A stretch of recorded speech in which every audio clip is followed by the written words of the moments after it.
Beehive book CBSE board lesson 3 the little girl. आइए शुरू करते हैं। छोटी लड़की। Do you feel you know your parents better now? क्या आप महसूस करते हो कि आप अपने माता पिता को अच्छे से जानते हो then when you were much younger, तुलना में तब से जब आप बहुत छोटे थे। Perhaps you now understand the reasons for some of their actions, शायद अब आप उनके एक्शंस या उनके कार्यों को समझ सकते हो that used to upset you earlier, जो आपको शुरू में परेशान करते थे, दुखी करते थे। This story about a little girl, ये कहानी एक छोटी लड़की के बारे में है। Whose feelings for her father change from fear to understanding will probably find an echo in every home. जिस लड़की की सोच उसके पिताजी के प्रति चेंज हुई, पहले वो डरती थी, फिर बाद में अपने पिताजी को समझने लगी, यही उसकी फीलिंग में चेंज हुआ। यानी कह सकते हैं कि डर से पिता के प्रति समझदारी उसमें आई, और संभवतः ऐसी चीज़ें आपको हर घर में देखने को मिलती हैं। पहला paragraph. To the little girl he was a figure to be feared and avoided. छोटी लड़की के लिए वह डर और परहेज का फिगर थे। यानी छोटी लड़की के लिए उसके पिताजी एक डर और परहेज की पर्सनालिटी थे, व्यक्तित्व थे। Every morning before going to work, रोज़ाना सुबह काम पर जाने से पहले ही केम इन टू हर रूम, वह उसके रूम में आते थे and gave her a casual किस, और फिर अचानक ही उसे एक किस देते थे। To which she responded with goodbye father, जिसका वो जवाब गुड बाय कहकर करती थी। And oh there was a glad sense of relief, और फिर उसे बहुत ही खुशी की अनुभूति, आराम की अनुभूति होती थी। When she here the noise of carriage growing फेंटर and फेंटर down the long road, जब वह अपने पिताजी की गाड़ी की आवाज़ सड़क पर धुंधली या मंद होती हुई सुनती थी। कहने का मतलब ये है, जब उसके पिताजी अपनी गाड़ी निकाल लेते थे और सड़क पर चल देते थे लॉन्ग रोड पर, और उनकी गाड़ी की आवाज़ जब धीमी होने लगती थी, तब जाकर वो राहत की सांस लेती थी।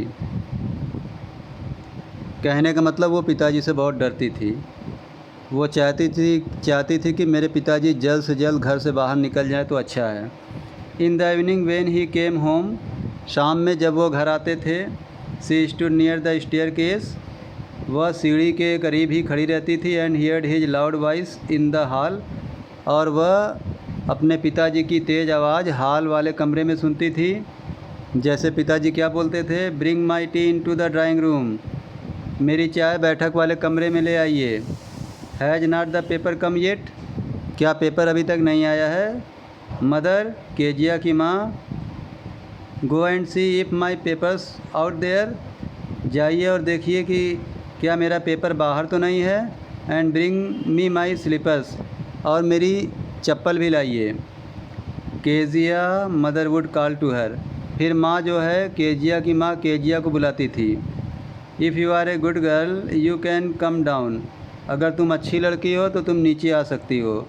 And take off father's boots, और पिताजी का जूता उतार दो।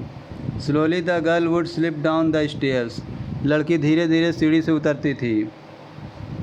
मोर slowly till across the hall, और हॉल तक तो वह और धीमे जाती थी। And push open the drawing room door, और वो धक्का देकर बैठक के कमरे का दरवाज़ा खोलती थी। By that time he had his spectacles on उस समय वो अपना चश्मा लगाए होते थे and looked at her over them in a way, और उस चश्मे के ऊपर से उसको इस तरह देखते थे that was terrifying to the little girl, जो छोटी लड़की को डरा देता था। वेल केजिया हरी अप, ठीक है केजिया जल्दी करो, and pull up these boots, और इन जूतों को उतारो, एंड टेक देम आउटसाइड, और उन्हें बाहर ले जाओ। Have you been a good girl today, क्या आज तुम एक अच्छी लड़की बनोगी? आई डोंट नो फादर, पिताजी मैं नहीं जानती। यू डोंट नो, तुम नहीं जानती। If you stutter like that, अगर तुम इसी तरह से तुतलाओगी या हकलाओगी, mother will have to take you to the doctor, तो तुम्हारी मम्मी तुम्हें एक डॉक्टर के पास ले जाएंगी। सी नेवर स्टटर्ड विद अदर पीपल, वह अन्य लोगों के साथ कभी हकलाती नहीं थी। Had quite given it up, उसने ये आदत बिल्कुल छोड़ दी थी। बट ओनली विद फादर, लेकिन सिर्फ पिताजी के सामने या पिताजी के साथ ही ऐसा होता था। Because then she was terrifying so hard to say the words properly, क्योंकि उस समय वो इतनी डरी होती थी कि वो शब्दों को ठीक से कह नहीं पाती थी। व्हाट इज़ द मैटर, क्या बात है? What are you looking so raised about, तुम इतनी दुखी क्यों दिख रही हो? मदर, केजिया की माँ, I wish you taught this child not to appear on the brink of suicide, मेरी इच्छा है कि तुम इस लड़की को अच्छे से पढ़ाओ, कहीं ये आत्महत्या न कर ले। Here Kezia, carry my tea cup back to the table carefully, हाँ केजिया सुनो, मेरा चाय का कप वापस ले जाओ, बहुत सावधानी से टेबल पर रखो। ही वॉज सो बिग, वह बहुत बड़े थे, यानी केजिया के पिता बहुत बड़े थे। His hands and his neck, उनके हाथ और उनकी गर्दन।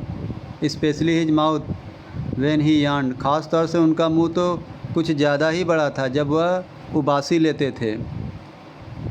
मानो उबासी लेते थे तो उनका मुंह बिल्कुल अजगर की तरह खुल जाता था।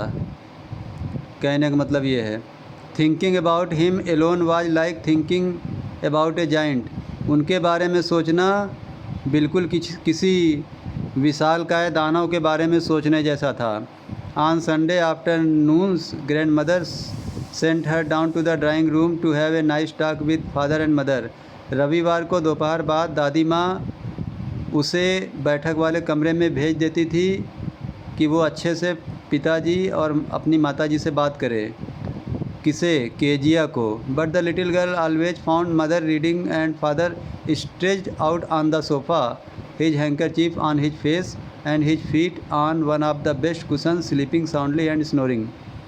लेकिन छोटी लड़की हमेशा अपनी माँ को पढ़ते हुए पाती थी, यानी उसकी माँ कुछ पढ़ती रहती थी और उसके पिताजी सोफ़े पर लेटे रहते थे, अपना रुमाल अपने चेहरे पर रख करके और अपना पैर सबसे बेस्ट सबसे अच्छे वाले तकिए पर रखते थे और खर्राटा भरते हुए गहरी नींद में सोते हुए वो अपने पिताजी को पाती थी। तो स्टूडेंट्स, इस लेसन का पहला पार्ट मैंने दे दिया। Thank you.